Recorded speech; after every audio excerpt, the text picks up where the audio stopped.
All right. I think we're live. Am I live? It could be live. Ubus Tubus. I'm here with my afternoon matcha. Matcha latte. So tasty. And check. Double check. Okay, it says we're on. Looks like we're on. Cool. That means I can begin my work. So, I'm Gabriel. This is Watcher DM.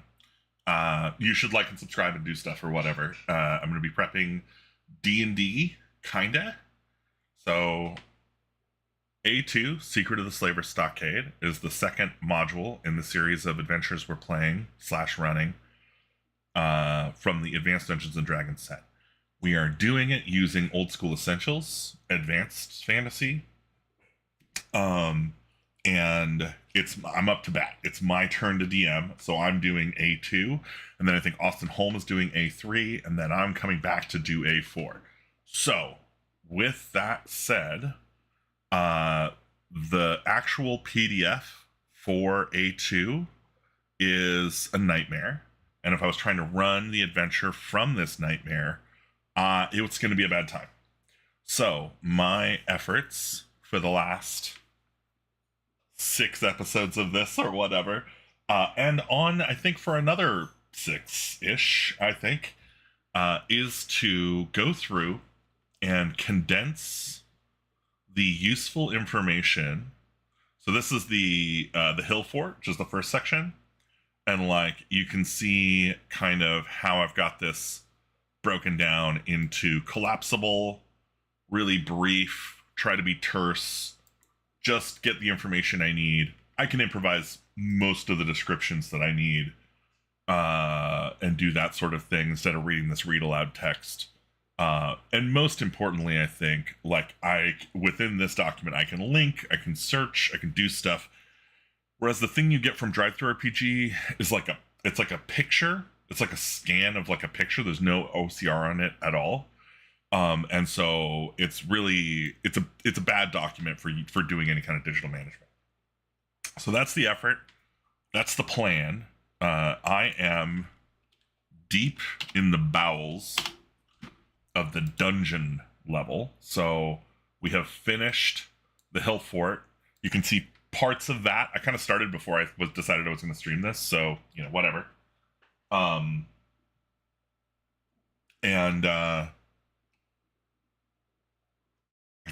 did about half of that, maybe a little bit more than half of that on stream. So you can go watch those if you want. And then I started the dungeon, I think 2 episodes ago-ish. Yeah, 2 episodes ago. Because we are now at 17. We have just finished the Beekeeper's Storage. And so we have all these areas kind of blocked out with some good bits of detail. And we're going to continue just straight away. Dive right in, as they say. So, 18A, the corridor. Here is a natural corridor, 15 feet high and 15 feet wide, with openings at each end. The corridor is approximately 80 feet long, and the walls and floor appear to have been worked smooth. A 15-foot square net is suspended in the shadows near the ceiling, approximately at the midpoint of the corridor. A guard hidden at 18B controls the net. If the party approaches from the east, he will drop the net upon them and blow an alarm horn. If the party is coming from 18C, he will drop the net and join the pursuit if the party is retreating, or try to escape if his comrades are defeated. Interesting. It's kind of weird that they talk about what the guard in 18B is going to do in this 18A corridor. And I also want to take a second to look at the map. Okay, so here's 18A, I guess. And this is 18B. And this is 18C. Okay, that's fine. Think about this for just a second. So it's worth noting that if the party comes in from the secret door in, let's see if I can find it here. The bar. I think there's one in the bar floor.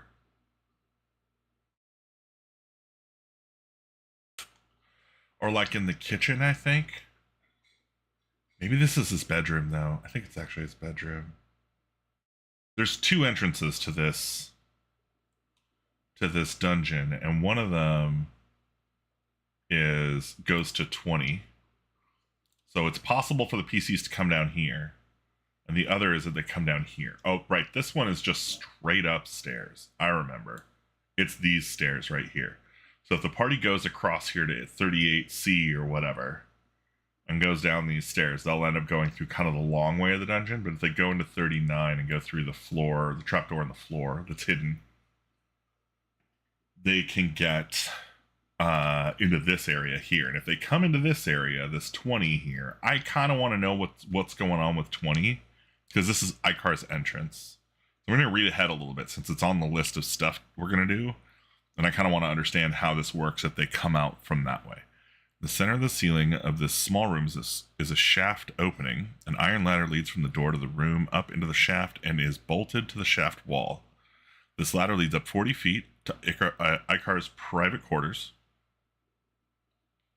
in the fort. Across the top of the shaft is a trapdoor which cannot be opened from below, as it is bolted shut above. Only Icar uses this entrance to the dungeon and has taken steps to ensure that it will not be used by others.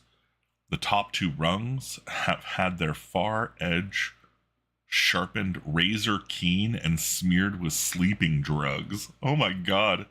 Those who grab the rungs barehanded will cut their hands. The victim must save versus poison at -2 or fall asleep in 2 rounds and plummet down the shaft, knocking anyone else below off the ladder. Those who fall will take D6. So it's a 40-foot fall. Crazy. Okay, maybe that's not the way to go then. Irrelevant. All right, let's put this. Let's put the news in here. So, what it said, worked stone or smooth? Yeah, worked smooth stone. 80 feet long. 15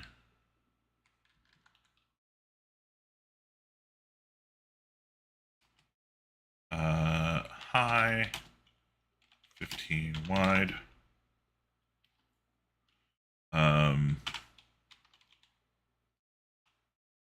Halfway down, hidden in ceiling, and it's a 15-foot square net.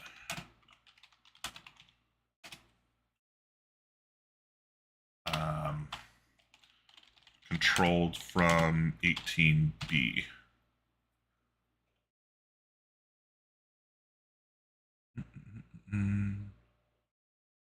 Those inside the net try to free themselves with edged weapons. Cut one strand of the net. A dagger can be used to cut 2 strands per round.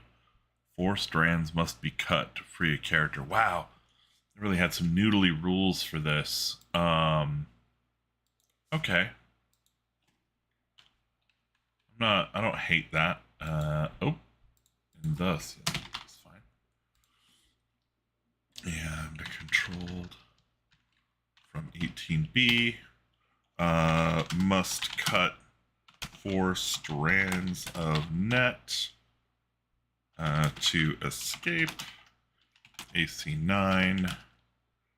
Dagger can cut 2 per round. Fine. Not too complicated.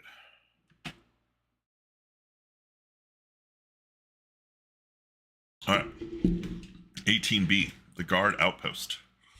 The guard who works the net is stationed in this niche. The niche is concealed by a canvas screen painted to look like the surrounding stone. The screen has spy holes cut into it.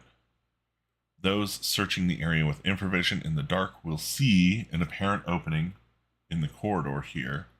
Those without infravision will have to make a successful roll to locate secret doors in order to find the outpost. The question is, what's the guard? What is this guy? A guard, hidden, blows an alarm. A guard, the guard. It doesn't say what the guard is.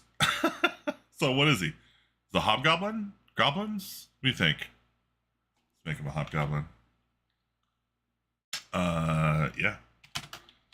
Hobgoblin guard. Hiding behind painted canvas screen. Visible with infravision.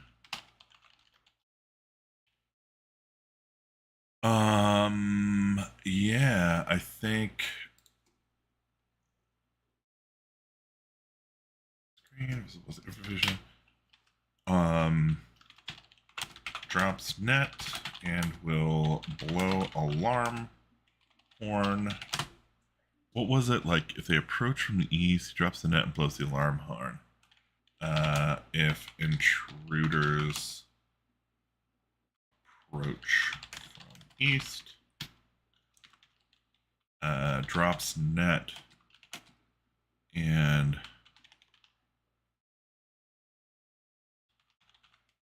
I guess it says joins pursuit.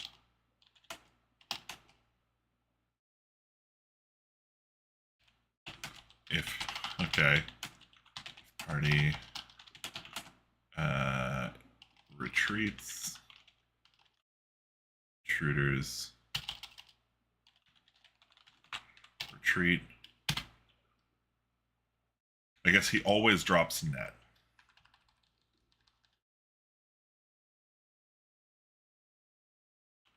God damn it. I use a Mac for my day job. And so I keep forgetting, like, it's command and then it's like control, right? It's like, it's so annoying. It's like one of my little pet peeves. And so drops net and blows alarm horn if intruders approach from east. Joins pursuit if intruders retreat.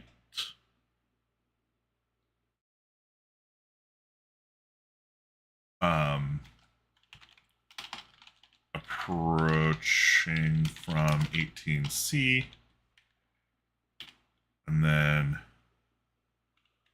flees if intruders. Oh, right.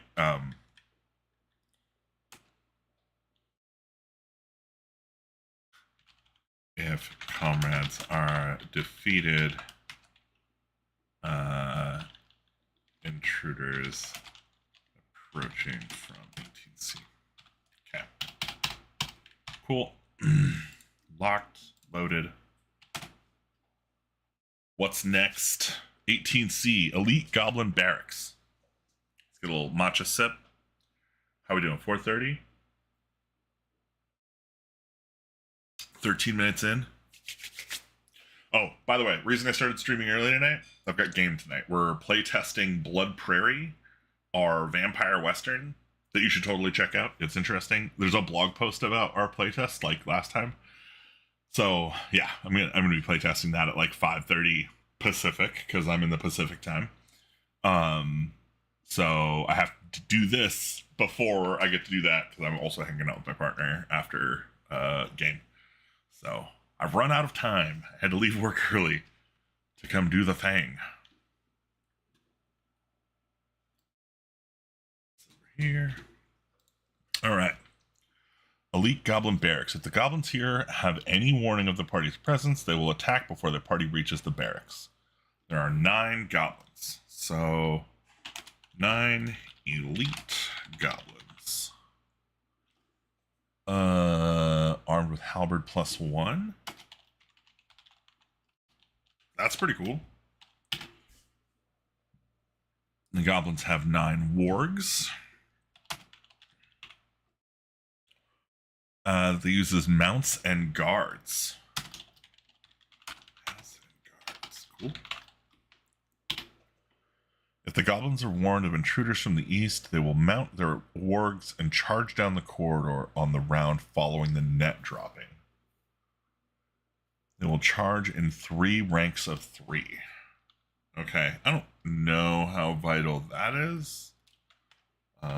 Will charge if alerted. Yeah. Charge down corridor if alerted.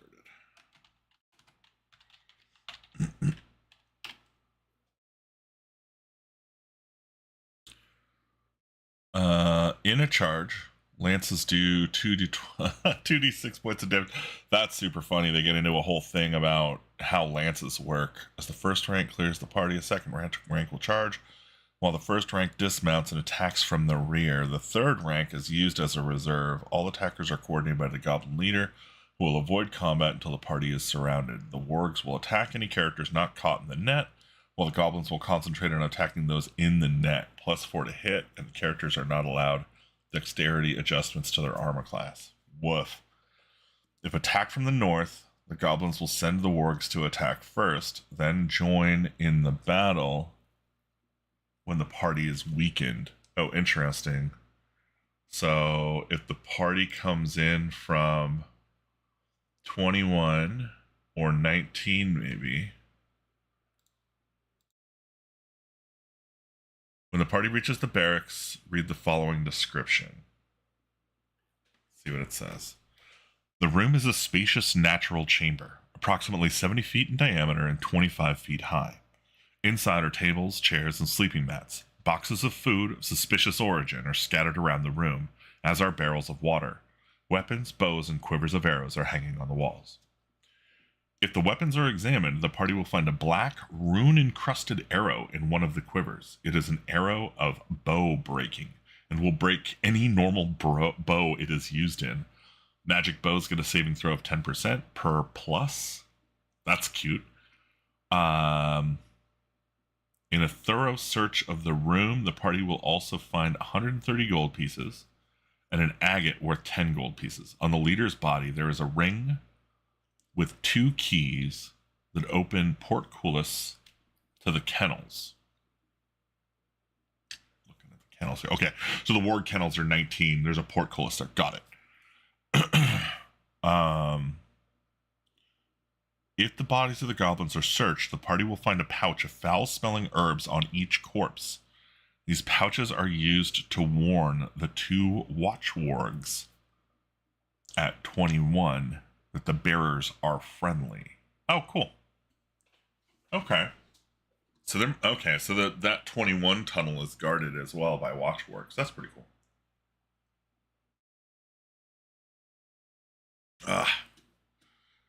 All right, well, let's put the deets in here. So charge down the corridor if alerted. It says there's 9 elite goblins, but then it says that there's like a goblin leader. So I'm going to put goblin leader here as a separate unit.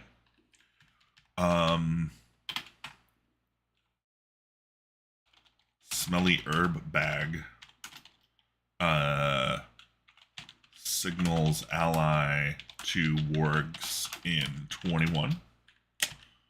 I think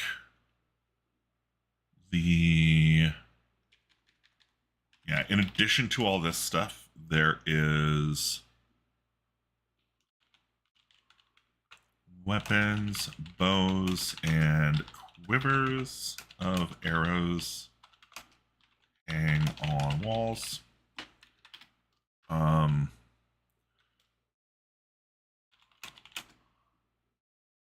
Boxes of sus food. Seems legit. And then among these here, there is the arrow of bow breaking. Breaks any bow it is used in. Magic bows save 10% per plus. That doesn't need any more complicated than that.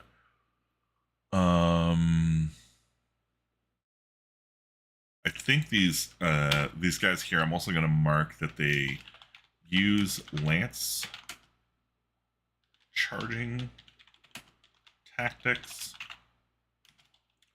2d6 damage plus 2 to hit.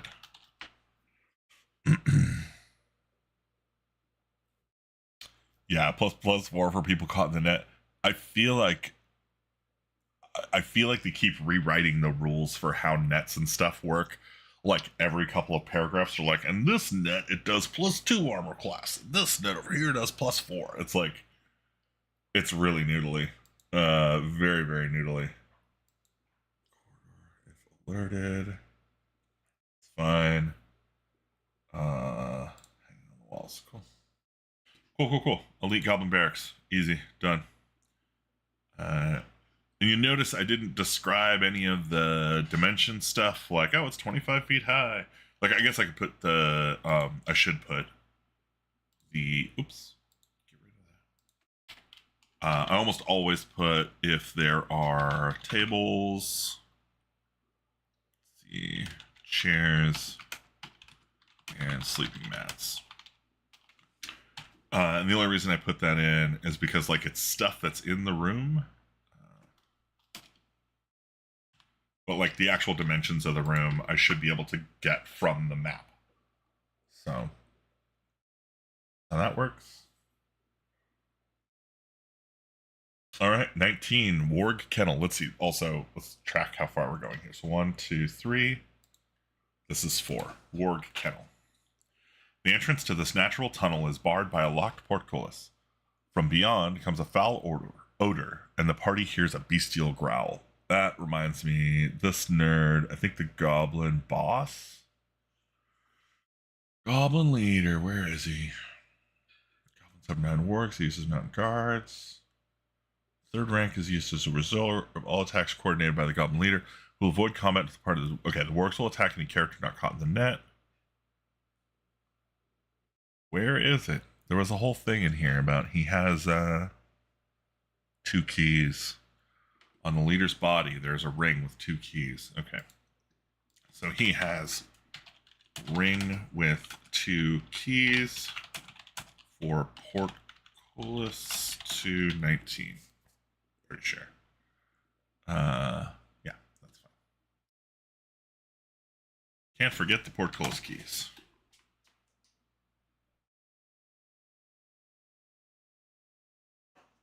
All right.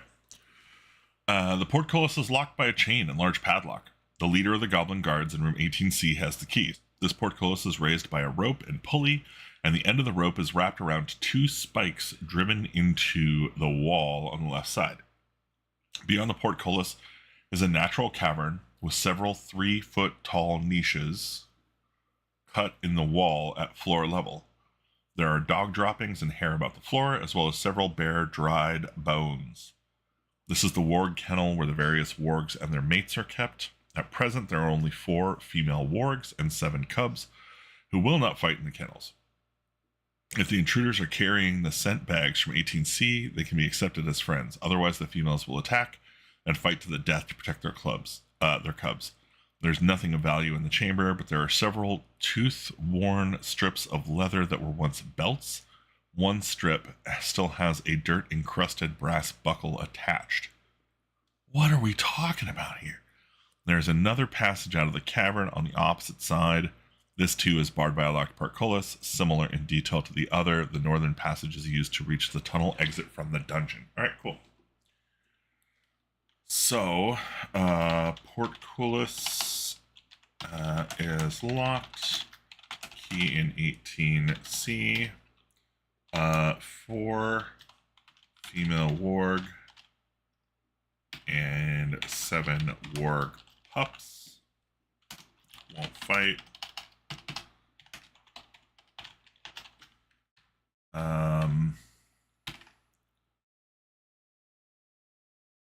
They call this bad smelly herb bag. Smelly herb bag indicates friend. That's fine.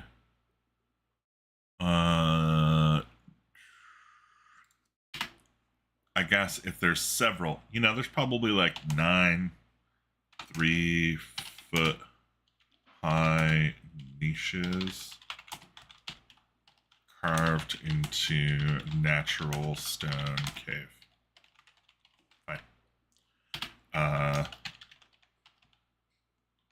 Portcullis. Oh, I guess this is north. Look at it here. Northwest wall.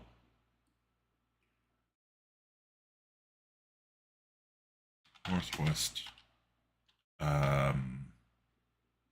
What is that? Like a passage. Also, portcullis locked.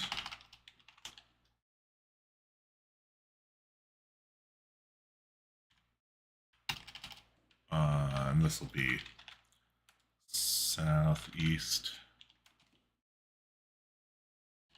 Portcullis locked. Key in 18C. This will also say key in 18C. Okay. Fine.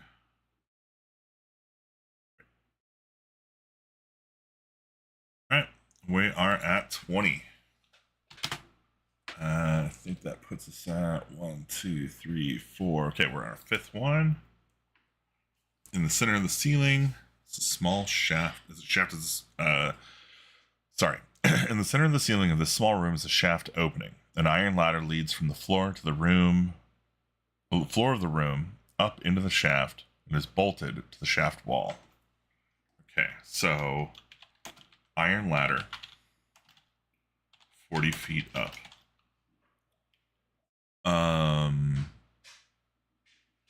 Leads to bolted trapdoor into hill forts. Find out which hill fort room it is real quick. Pretty sure it's 39. Yeah, it's 39. I curse room. Hill fort 39. Okay. So, and then it says here, top 2 rungs are sharpened and laced with sleep poison. And that means that their hands, bare-handed climbers, oh my god,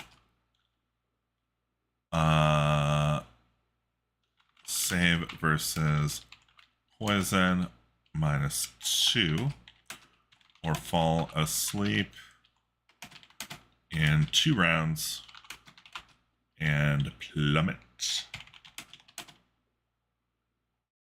It's plummet 40 feet, right? So it's like, okay, that's fine. I'm not gonna. I think I can adjudicate all the rest of that from my brain. I don't. Top 2 rungs are sharpened with sleep poison. That's fine. Okay, cool.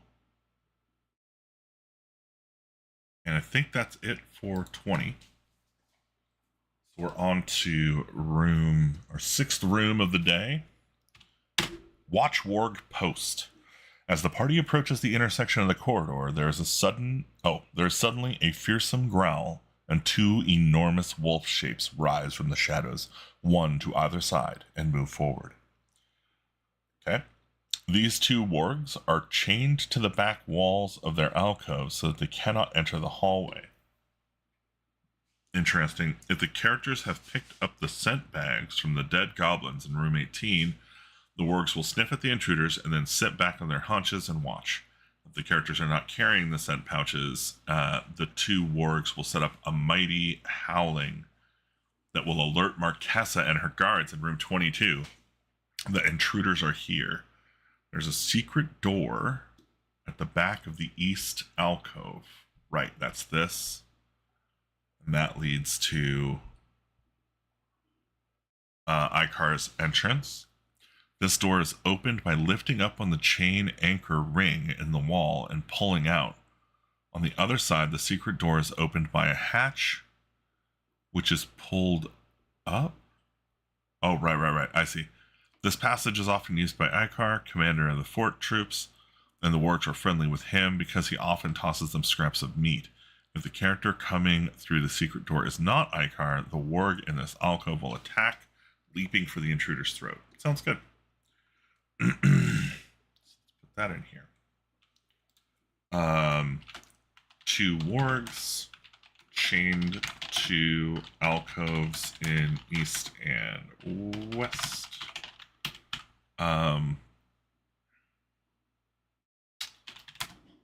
If intruders are not seen as friendly, smelly herb bag, they will howl and alert Marquesa in 22. Fine. East alcove. Secret door opens. What is it? It's with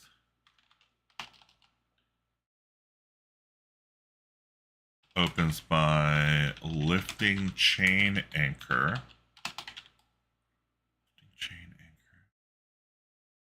Ring and pulling out. Other side opened by a latch, pulled up. I think all that is fine. The only other thing, undo that.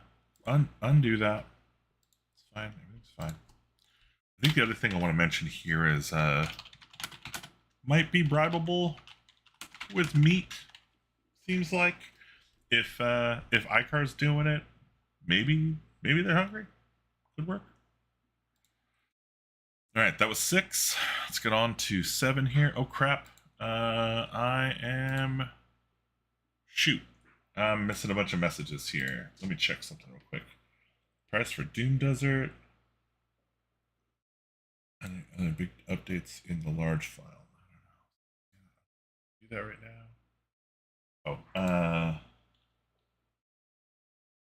Jeez. Like one a lot. And the dog is a prop.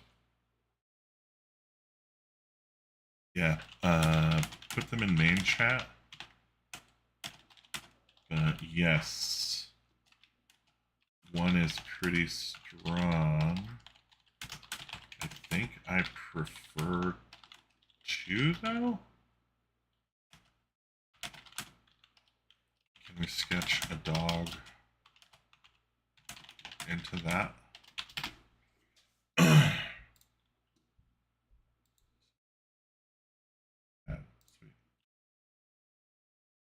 Sorry. I don't know why I did that while I was streaming. I suddenly I had 9 notifications on my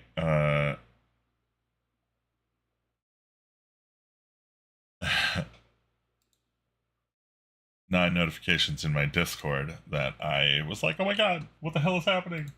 Why is everybody talking to me all at once? Sorry about that. Okay, let's finish up the thing we're doing here. Marquesa's laboratory. These doors open onto a room of great size, over 60 feet long and 40 feet wide, dimly lit by the party's torches, if they're carrying torches. The room has a 40-foot high vaulted ceiling with a balcony circling 3 sides on the south end of the room. There are several goblins up on the balcony and more on the main floor just in front of the door.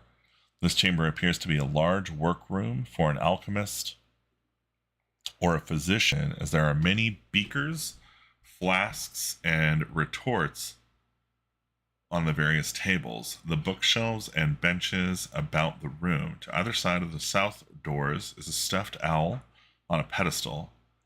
In the far end of the room are several cabinets and a workbench around which move more goblins. However, What catches the party's attention are the two tables in the center of the room, from one of which rises a strange caricature of a man, long and thin, with a horribly deformed mouth and long clawed arm. It emits a brutal croaking sound, and the goblin sitting next to it sees the party, draws its sword, and cries a warning. Weird. Marquesa is in the north end of this room, behind a workbench. She is a small female elf with ivory white skin, golden hair, and an evil slant to her amber eyes. Marquesa has also been anticipating an attack and has spent her time puttering back here to stay out of the melee. She's a 5th level magic user and a 5th level fighter. Marquesa's stats are... Her spells are fine. She wears a special magical studded leather armor +1. Great. Protection from normal missiles, which gives her immunity to all non-magical missiles and adjusts damage caused by a magical missile by -1 per die of damage. Her magic armor and her dexterity adjustment give her an AC of 1. She carries a special short sword of speed +1, which allows her to attack twice per round, gaining automatic initiative on the first attack and normal initiative on the second attack. Jesus Christ. Marquesa is also armed with 12 darts, which she may throw 3 per round, with a bonus of +3 to hit due to her dexterity. The creature on the table was once a human slave, but is now a crazed experiment of Marquesa. Marquesa is chaotic evil and an agent of the slave lords in charge of the running of this branch of the slaver operation. Marquesa is also performing private experiments on some of the captured slaves in order to create the perfect slave. Yeah, we're perfecting them now? Okay. This is her laboratory where she performs surgical operations designed to reach that end. Unfortunately, most of her experiments have gone awry, so she operates without anesthesia, and most of her experiments are driven insane by the pain. The pain has driven me insane. The pain of this writing. The guards have been expecting an attack and have been standing waiting for a warning. If the party surprises the goblins, the guards will grab their arrows and prepare to fire, while others run around the balcony to reach the lever above the south door. Okay, so this is the Marquesa's laboratory. What's kind of cool about this is this is a battle map, right? This is like an actual, like I can slap this in here, and this is going to be sufficient for me to kind of understand what's going on with the room. That's pretty dope.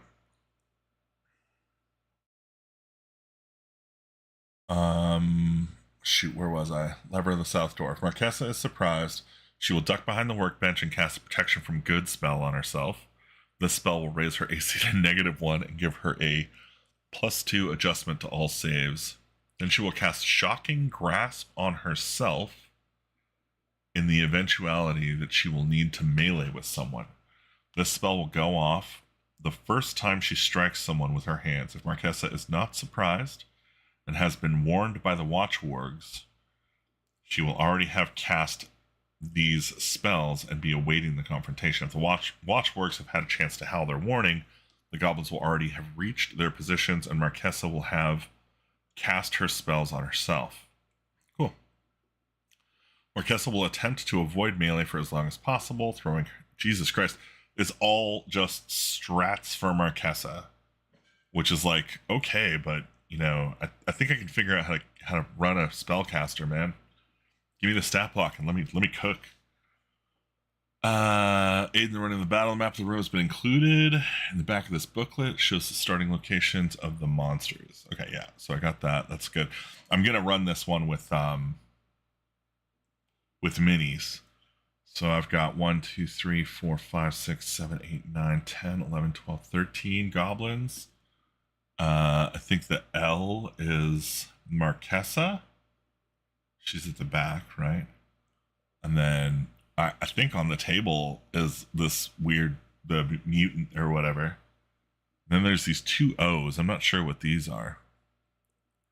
These are cages set in the walls by either side, each one containing an owlbear. Oh shit, there's 2 owlbears in here too? Okay, that's cool. If the party has entered the room's southern door, the first round of combat, 2 goblins on the balcony above the door will topple a large ton of brine used to store various body parts over onto the party, extinguishing all of their torches and lanterns. If the characters do not have infravision, they must fight in the dark at -4 until another light source is provided. The rest of the goblins on the balcony will fire twice with their short bows, while those on the floor draw their weapons. There are cages set in the walls. Those are owlbears. On the second round of combat, the goblin above the door will pull a lever opening the cage doors, and the owlbears will rush out, knocking aside the stuffed owl pedestals and attacking with surprise on a roll of 1 to 5 and 6. Okay. The goblin archers will continue to fire twice. It's all just strats for this fight. The door to the west opens into the room. So that's this door here.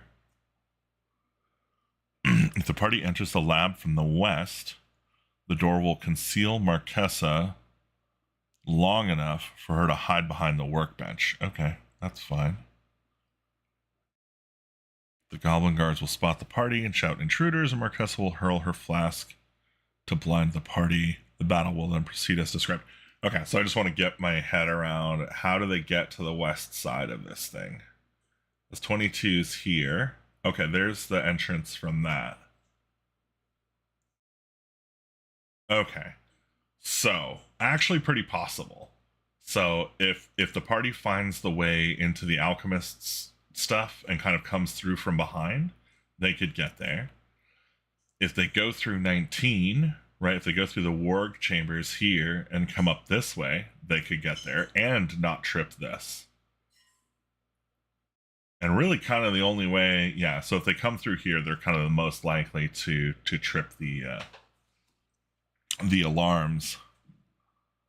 And then the battle will proceed as described. Hurl her flask to blind the party. Okay, she's got a flask she's thrown.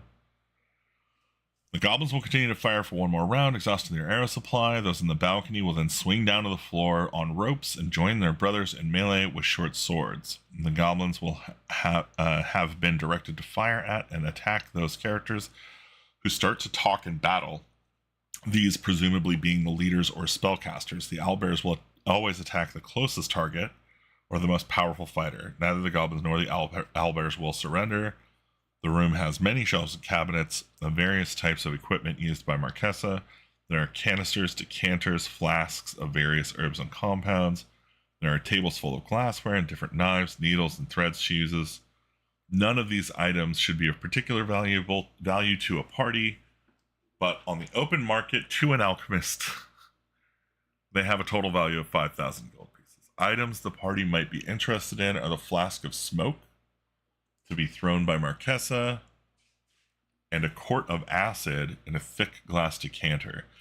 Many of the compounds are poisonous, but only when swallowed large quantities. There are also a variety of casks and tubs of brine and body parts of various creatures floating in them. Gross. In a locked drawer behind her workbench are a pair of artificial claws made of adamantite worth 2,000 gold pieces wrapped in linen. Goblins are each carrying 1 to 6 gold pieces. Marquesa is wearing a set of electrum bracers worth 560 gold pieces and a neck guard of electrum engraved with the image of a crested hawk worth 1,400 gold pieces. Okay, Jesus. I could be reading this for the rest of the night. Shoved between some books and papers on the top of one cabinet is a roll of parchment. There are 3 sheets of parchment. The first one listing various names. These are the names of the slave merchants Marquesa normally does business with. The second sheet is a tally of the slaves most recently received, divided by general descriptions and where they are from. The last is a crude map of the caravan route and may be used by the party to reach dungeon module A3, assault on the area of the slave lords. Okay. We got through it, just barely. So I think, gosh, I feel like I've got a visual map of this place that's kind of better than I'm going to be able to write, other than to say like balcony over east, south, and west sides of room. 40 foot vaulted ceiling.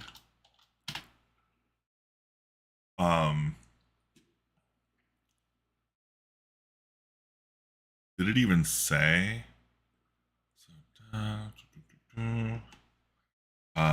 2 tables in middle of room. Mutant slave experiment. Pretty bad. At Marquesa. Hides behind workbench in north. It's fine. That's this laboratory. I don't need to know about that. Horribly deformed. Fine. How many goblins does it say there are? 1, 2, 3, 4, 5, 6, 7, 8, 9, 10, 11, 12, 13? Does it say that there's 13 goblins?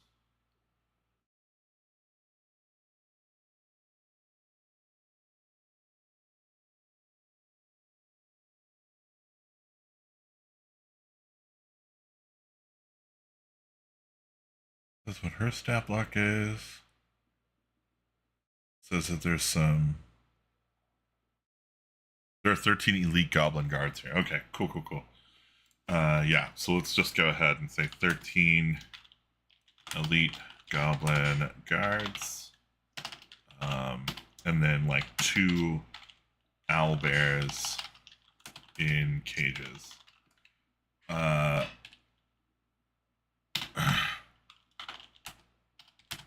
Will dump brine on south door if intruders enter there. Will release owlbears on round 2. That's fine. And yeah, I'm gonna be honest, I think the rest of the stuff is just like it's battle strategy stuff, right? And I plan on kind of running it a little crazy. Like I'm gonna definitely cast a bunch of spells and do a bunch of nasty stuff, but like I don't know, I'm not that complicated. I'm not that confused about running 13 goblins and a couple of owlbears and a monster. Like I think it's gonna be hard, but it's not gonna be that hard. Alchemy supplies worth 5,000 gold pieces to alchemist. I think Marquesa, she has a flask of smoke. Let's just put that in there. A locked drawer behind her workbench. Locked drawer behind workbench. Adamantine claws. Worth 2,000 GP. I feel like adamantine claws is a straight up like, yeah, we were Marvel nerds. This is our Wolverine shit right here. You know what I'm saying? Okay, so besides the claws, okay, the goblins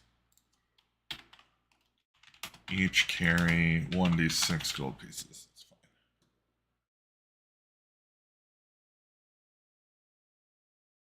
She's got a set of Electrum racers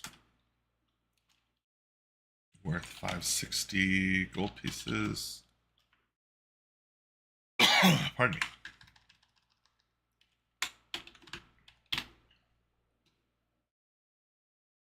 Oh my god. I'm gonna die. Ugh. let's see here. 560, a neck guard of Electrum engraved with the image of a crested hawk. So Electrum neck guard engraved with hawk. That is worth 1400 GP.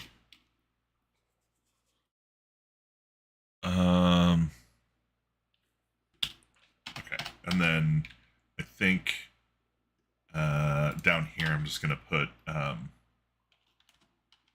where is it? So shoved behind some books and papers on top of one cabinet. So I'm just gonna say on top of a cabinet are papers detailing the caravan route leading to A3.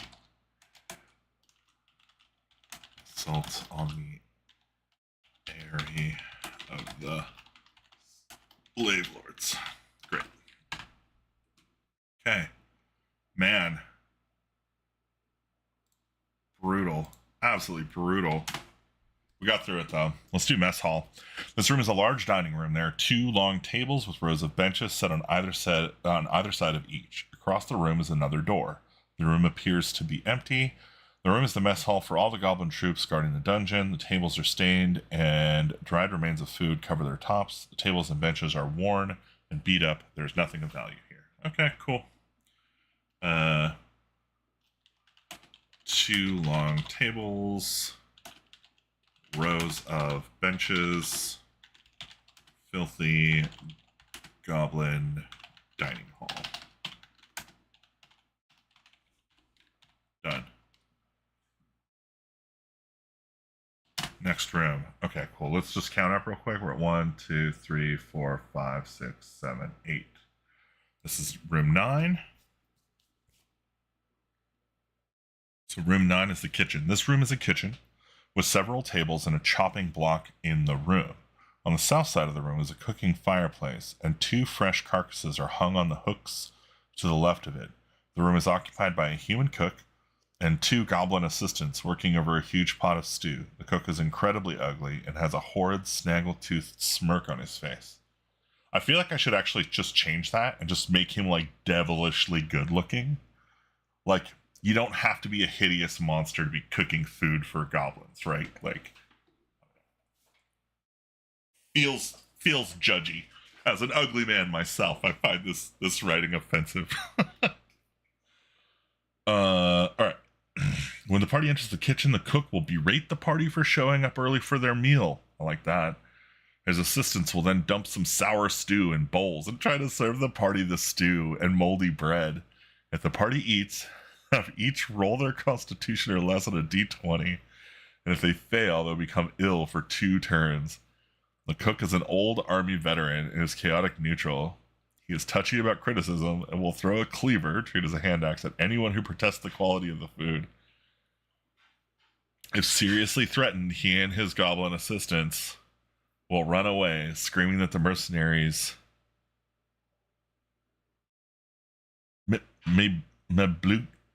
Maglubiet fry their livers are rioting again.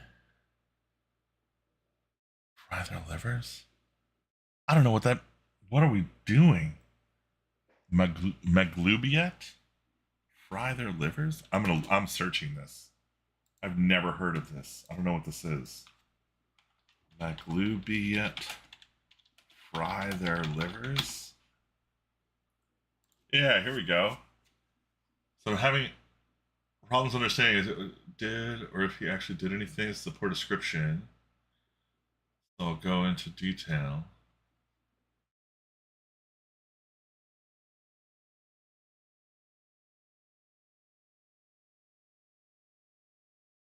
Okay, so Maglubiet is just a goblin god.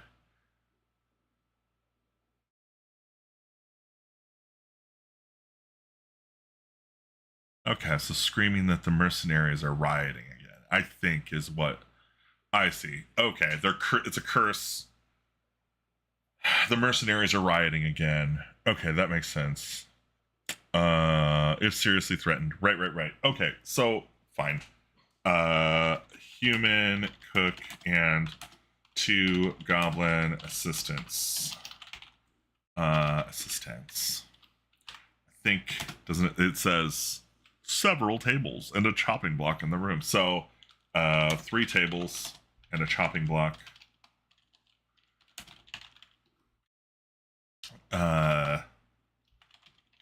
Working over stew pot, I think. Left of it.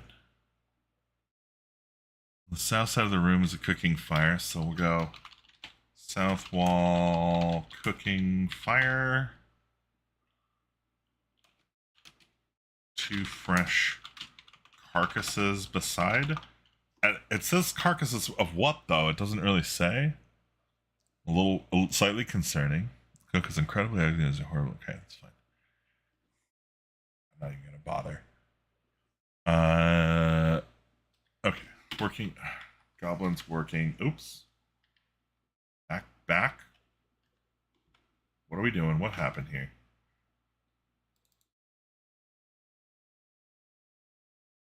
Fix my little. What is it doing? I don't want to do that. Nobody's doing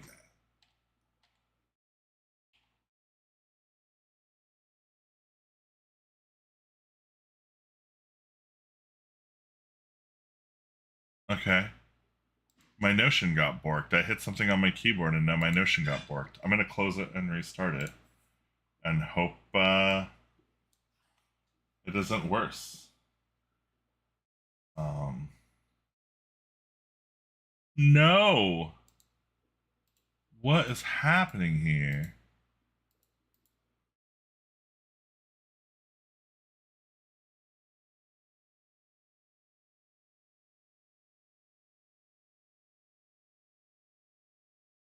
This one looks fine. Fresh tab. Okay. Man, that's so wild. I've never had that happen before. That freaked me out. Okay, cool. It still looks fine. We're good. We're good. Check here.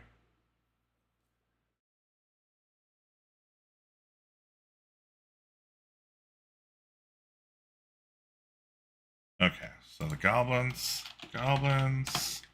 working over stew pot.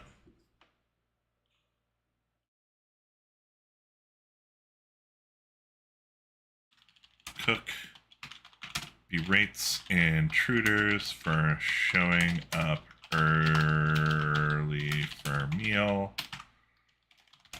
Then all try to feed those who arrive. Constitution.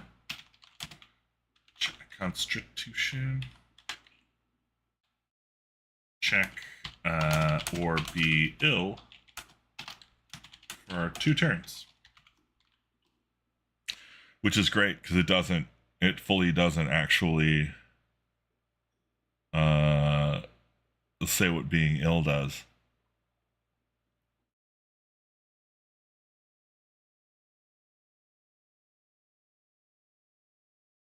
Yeah. Run if threatened. Screaming about mercenaries rioting. Fine. That's the kitchen. And I'm pretty sure that's room 9. So now we're into room 10, which is so the 10th room I'm doing for the day.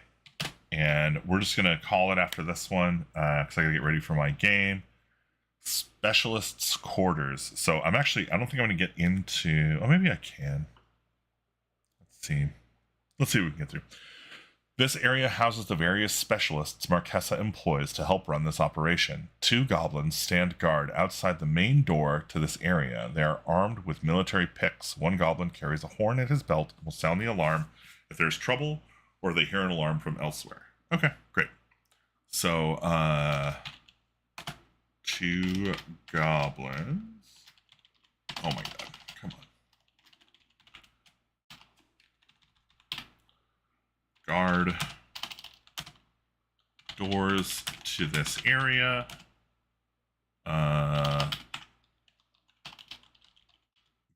Military picks and horns.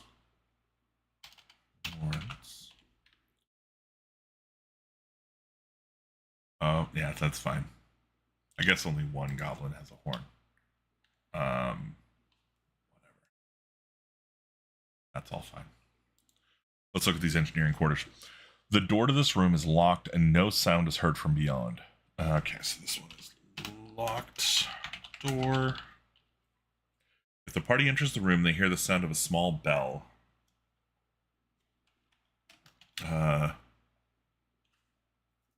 Single human in padded armor is lying on the bed. When the party enters, he grabs a cocked crossbow by the bed and aims it at the party. He demands to know their business. This is Calstar Wirefether, an engineer, sapper, miner, hired to keep the fort in good condition and build the defenses needed. He's very afraid of the werewolves in the fort, and his nerves are on edge. If made a good offer of money or some other deal, DM's decision, he is 40% likely to lead the party to an exit from the fort. If the party gets aggressive, he will fire the crossbow and scream for help. He will then fight with his military pick. This room contains a desk, chair, stool, bookshelf, and a footlocker shoved under his bed. The desk is littered with papers, pens, and books. In the desk are instruments for drafting, a level, and an engineer's plum. That's cool.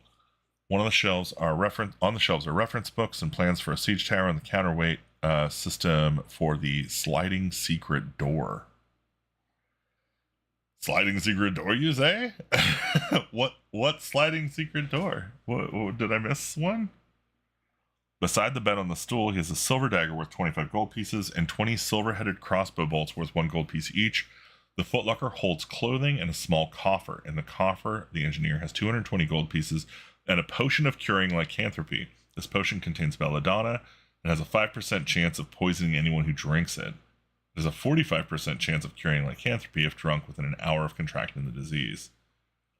I love how it's like 5% chance of poisoning anyone who drinks it. Like poisoning and doing what? Like, you've been poisoned. Oh, does that hurt? I guess so. I don't know. It doesn't say. Pretty cool. Locked door, bell alarm. That seems good. There is a bed. A table? It's a desk, chair, stool, bookshelf. And then I'll deal with the footlocker separately. So, can I get? No, he's not. He doesn't exist yet. So we'll say Carl Star.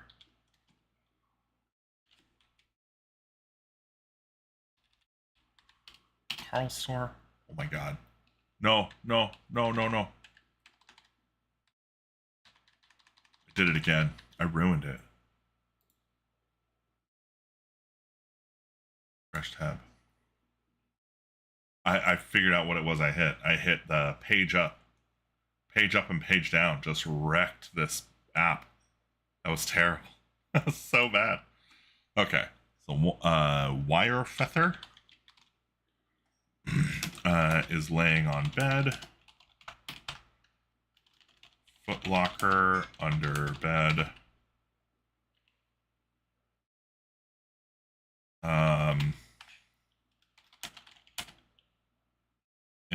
He will threaten intruders with a loaded crossbow, but is 40% likely to leave this place for a good offer. I think that's fine.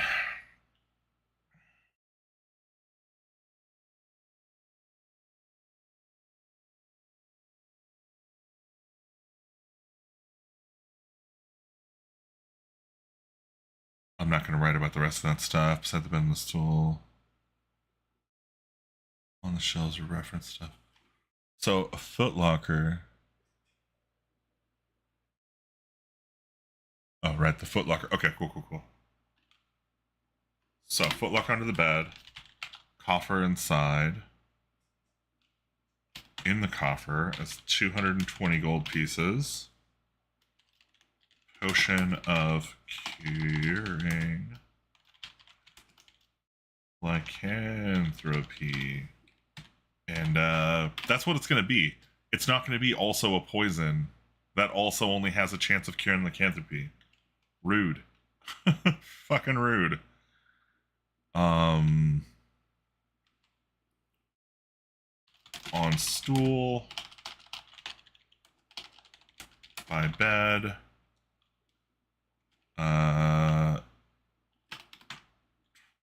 Let's see.